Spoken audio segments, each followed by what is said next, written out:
పగలంతా ఎండ ఉక్కపోత, సాయంత్రం వర్షాలతో రాష్ట్రంలో డిఫరెంట్ వెదర్ కొనసాగుతోంది.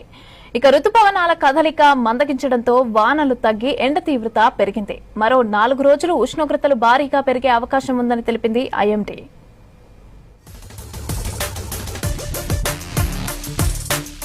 రాష్ట్రంలో ఎండల తీవ్రత పెరిగింది. పగటి ఉష్ణోగ్రతలు భారీగా పెరిగాయి. కొన్ని చోట్ల 40 డిగ్రీలకు పైగా టెంపరేచర్స్ నమోదయ్యాయి. రుతుపవనాల కదలిక మందగించడంతో వర్షాలు తగ్గాయని తెలిపారు వాతావరణ శాఖ అధికారులు. మరో వారం రోజులు వాతావరణం ఇలాగే ఉంటుందన్నారు.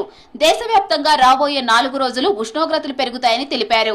సాధారణం కంటే ఎక్కువ ఉష్ణోగ్రతలు నమోదవుతాయన్నారు. మరో 4 రోజుల తర్వాత దక్షిణ భారత్లో రుతుపవనాలు తిరిగి పుంజుకుంటాయని తెలిపారు.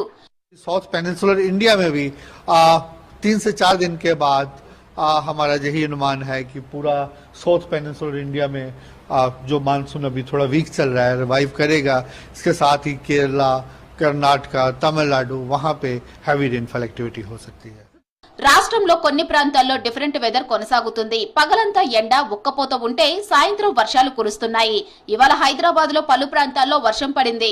Khairatabad, Banjara hills, Jubilee hills, Begumpet, Mehdipatnam, Abids, కోటి, మాసప్ ట్యాంక్, లక్డీ కపూల్, పంజాగుట్టలో వర్షం పడింది. పగలంతా ఎండ ఉన్నా సాయంత్రం వాతావరణం ఒక్కసారిగా మారిపోయి వర్షం కురిసింది.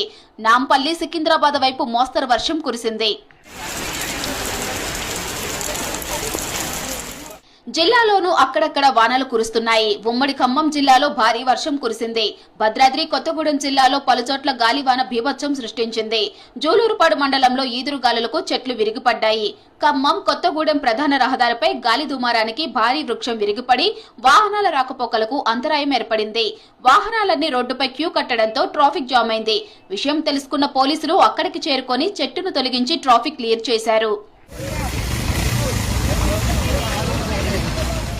రుతుపవనాల కదలికల్లో మార్పులతో రాష్ట్రంలో భిన్న వాతావరణం కంటిన్యూ అవుతోంది. నడివేసవిలో వర్షాలు కురవగా ఇప్పుడు వర్షాకాలంలో ఎండల తీవ్రత పెరిగి జనం ఇబ్బంది పడుతున్నారు. మే నెలలో రుతుపవనాలు రాష్ట్రంలోకి ప్రవేశించినప్పటికీ వర్షాలు పెద్దగా కురవటం లేదు.